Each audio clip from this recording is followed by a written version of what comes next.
જય શ્રી કૃષ્ણ। આ વિડીયોમાં સંકટ ચોથ વ્રતની વિધિ, મહાત્મા અને કથા વાર્તા સાંભળશું। આ ચતુર્થી ભગવાન શ્રી ગણેશને સમર્પિત છે। આ દિવસે ભગવાન શ્રી ગણેશની પૂજા અર્ચના કરવામાં આવે છે। આ દિવસે સંપૂર્ણ વિધિ વિધાન સાથે ભગવાન શ્રી ગણેશની પૂજા કરવાથી ઘરમાં સુખ અને સમૃદ્ધિ આવે છે। દરેક મનોકામના પૂર્ણ થાય છે। ઘરમાં સકારાત્મક ઉર્જાનો વાસ થાય છે। સુખ શાંતિ રહે છે। આ દિવસે ચંદ્રના દર્શન કરવા ખૂબ જ શુભ માનવામાં આવે છે। સાંજે ચંદ્રના દર્શન કર્યા બાદ અધર્ય અર્પણ કરવામાં આવે છે અને વ્રતના પાળના કરવામાં આવે છે। આ રીતે સમગ્ર વર્ષ દરમિયાન સંકટ ચોથના 13 વ્રત કરવાના હોય છે। આ દિવસે ભગવાન શ્રી ગણેશની પૂજા અર્ચના કરી આ દિવસે વ્રતની કથા સાંભળવી। કથા સાંભળ્યા વિના એવું કહેવામાં આવે છે કે ઉપવાસ પૂર્ણ માનવામાં આવતો નથી। તેમની પૂજા ભગવાન શ્રી ગણેશ સ્વીકાર નથી કરતા। આથી સંકટ ચોથના દિવસે ભગવાન શ્રી ગણેશની પૂજા અર્ચના કરી વ્રતની કથા જરૂર સાંભળવી જોઈએ। ગણેશના વ્રત માટે આકરા વિધિ વિધાન કે જપની જરૂર નથી। દરેક માસની વદ પક્ષના ચતુર્થીએ વ્રત કરી શકાય છે। નકોરડા ઉપવાસ કે એકટાણું, દાન દક્ષિણા, બ્રહ્મભોજન જેવા કોઈ બંધન આ વ્રતમાં નથી હોતા। માત્ર મનની શુદ્ધતા અને સેવાભાવ રાખવાની હોય છે। વ્રત કરનારી સવારે વહેલા ઉઠી નિત્ય કર્મ પતાવી નાહી ધોઈ સ્વચ્છ કપડાં પહેરી ઘરના દ્વારે આસોપાલવનું તોરણ બાંધી ઉમરો ધોઈ સ્વચ્છ સ્વસ્તિક કરી ચોખા ચોડાવી બંને બાજુ દીવા કરવા, ઘરના દેવસ્થાનમાં દીવો પ્રગટાવી ધૂપ દીપ અગરબત્તી કરી શ્રી ગણેશની છબી કે મૂર્તિને તિલક કરી 2 સોપારી આજુબાજુ મૂકવા, ચારેય બાજુ પવિત્ર પાણી છાંટવું। ભગવાન શ્રી ગણેશના યંત્રની પણ આ દિવસે પૂજા કરી શકાય છે। કંકુ, સિંદૂર, હળદર, લાલ ફૂલ અને ધરોઈ ચડાવવા। છબીની પાસે રિદ્ધિ સિદ્ધિ બિરાજમાન છે એવું સમજી રિદ્ધિ સિદ્ધિના સોપારીને પણ ચાંદલો કરી પાસે ઘીનો દીવો કરવો, અગરબત્તી કરવી અને ભગવાન શ્રી ગણેશને નૈવેદ્યમાં ઘી ગોળના 3 લાડુ ધરાવવા। ધારેલા કાર્યનો સંકલ્પ કરી બંને હાથે વંદન કરી હાથ જોડી 11 વખત ઓમ રીમ ગમ ગણપતયે નમઃ મંત્રનો જપ કરવો। નૈવેદ્ય ધરાવવું, આરતી કરવી અને આરતી કરતા પહેલા શ્રી ગણેશ માનસ પૂજા સ્તોત્રનું મધુર કંઠે ગાન કરવું। વિઘ્નેશ્વરાય વરદાય સુરપ્રિયાય લંબોદરાય સકલાય જગદ્રેતાય નાગાનનાય શ્રુતિ યજ્ઞ વિભૂષિતાય ગૌરીસુતાય ગણનાથ નમો નમસ્તે આ મંત્રનો જપ કરવો। આ દિવસે ચંદ્રોદય સમયે ભગવાન શ્રી ગણેશનું પૂજન કરી ચંદ્રને અધર્ય આપવો। પ્રથમ વિદ્યા, ધન, પુત્ર પ્રાપ્તિ, સર્વરોગ નિવારણ માટે પવિત્ર મને વ્રત કરવાનો સંકલ્પ કરવો। વિવિધ મંત્રોથી આવાહન કરી આસન, પાદ્ય, અધર્ય, આચમન, પંચામૃત, સ્નાન, વસ્ત્ર, યજ્ઞોપવિત, ગંધ, પુષ્પ અર્પણ કરવા।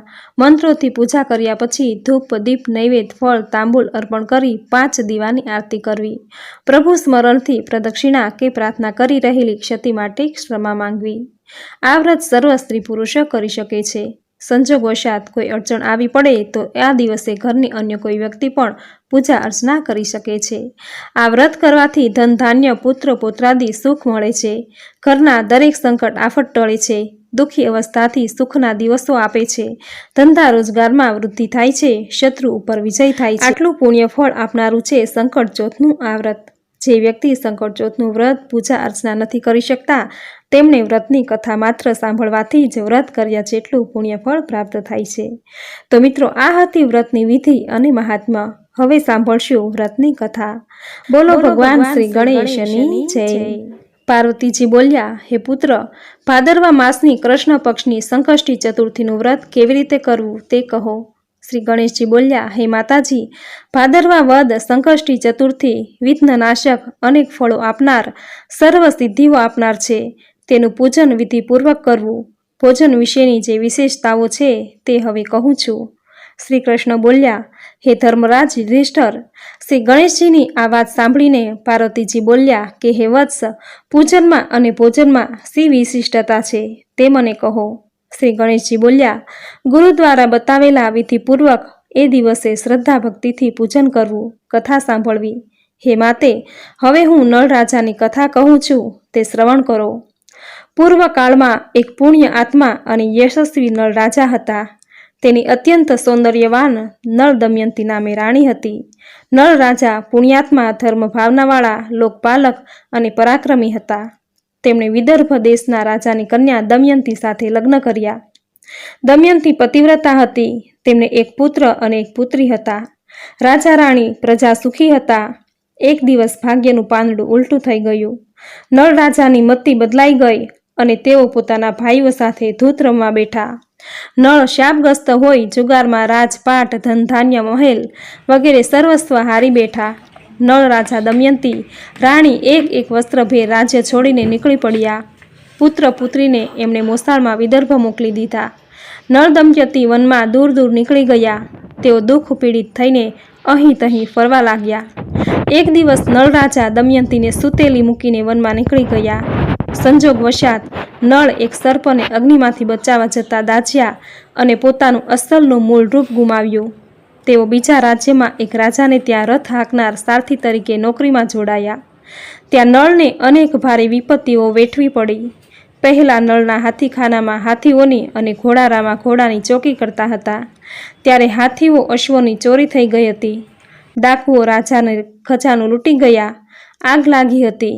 તેમાં તેની મિલકતો સંપત્તિ બળીને ભસ્મ થઈ ગઈ. પ્રધાનોએ પણ તે રાજાનો સાથ છોડી દીધો.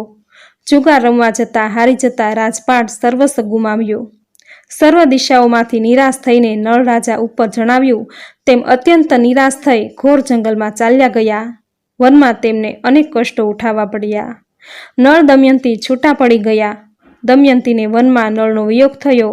ઉપર કહ્યું તેમ નળ બીજા રાજાને ત્યાં નોકરી કરવા લાગ્યા. રાજકુમાર પણ અન્યત્ર નોકરીમાં રહ્યા.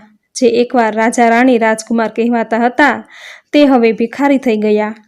ત્રણેય જણા એકબીજાનો વિયોગ સહન કરતા કર્મોના ફળ ભોગવવા લાગ્યા. મહા મુશ્કેલીથી પોતાના દિવસો નિર્ગમન કરવા લાગ્યા. વૈદર્ભી વનમાં વલવલવા લાગી. વનમાં અત્ર તત્ર ભટકતા દમયંતીને મહર્ષિ સરભંગ ઋષિના દર્શન થયા. દમયંતીએ સરભંગ ઋષિના ચરણોમાં મસ્તક નમાવીને હાથ જોડીને નમસ્કાર કરતા કહ્યું, હે ઋષિવર્ય, મને મારા પતિનો વિયોગ થયો છે. હું વન વન ભટકી વલવલી રહું છું. કોઈક પાપોની આખરી સજા ભોગવી રહી છું. તમે કહો, મારા પતિ મને ક્યારે મળશે? મારા આ અસહ્ય દુઃખનો અંત ક્યારે આવશે? મને મારું સમૃદ્ધ રાજ્ય પાછું ક્યારે મળશે? મારા ભાગ્યનું પાંદડું ક્યારે પલટાશે? હે પિતા તુલ્ય ઋષિવર્ય, એ બધું મને વિગતવાર કહેવાની કૃપા કરો. સરભંગ ઋષિ બોલ્યા, હે દમયંતી, તારા કલ્યાણ અર્થે તારા સંકટો દૂર થાય તેવો એક ઉપાય હું તને બતાવું છું. એનાથી તારું દારૂણ દુઃખ દૂર થશે. તારા સઘળા મનોરથો પૂર્ણ થશે. ભાદરવા કૃષ્ણ પક્ષની ચતુર્થી સંકટનાશક ચતુર્થી કહેવાય છે. એ દિવસે એકદંત શ્રી ગણેશજીની પૂજા અને વ્રત વિધિસર કરવાથી તારી મનોકામના 12 મહિનામાં પૂર્ણ થશે. ભગવાન શ્રી ગણપતિજીની શ્રદ્ધાથી આરાધના કરજે. એ વ્રત પૂજન કરવાથી હે દમયંતી રાણી તારી આશા પૂરી થશે. 7 મહિનામાં તારા પતિ તને મળી જશે. શ્રી ગણેશજી બોલ્યા. સરભંગ ઋષિના આવા વચનો શ્રવણ કરીને દમયંતીએ ભાદ્રપદ કૃષ્ણ પક્ષની ચતુર્થીનું વ્રત પૂજન કર્યું.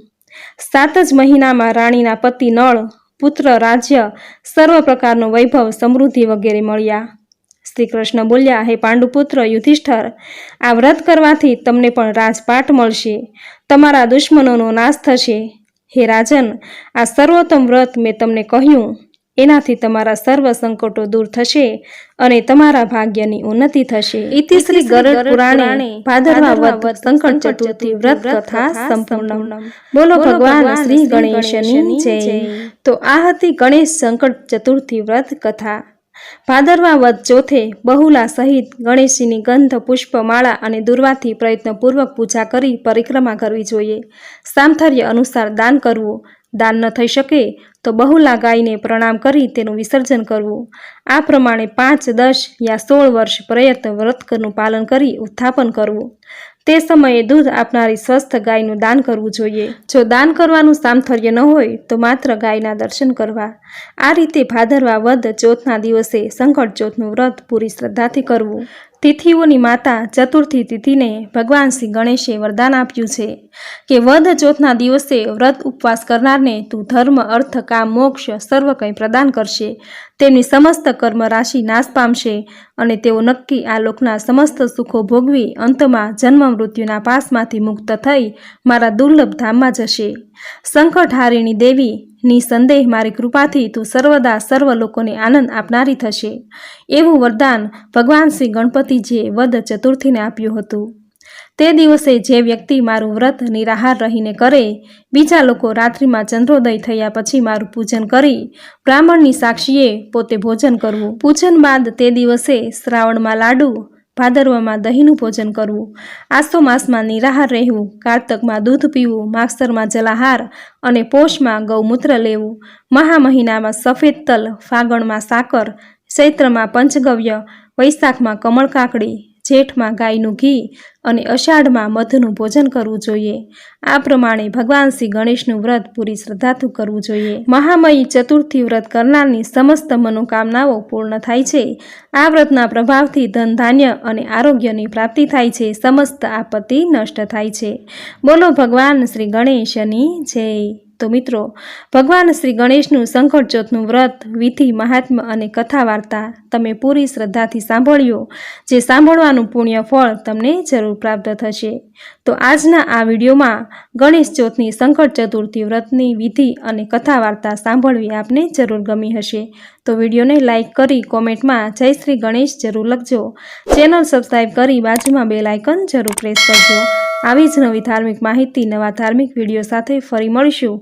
ત્યાં સુધી આપ સૌને મારા જય શ્રી કૃષ્ણ.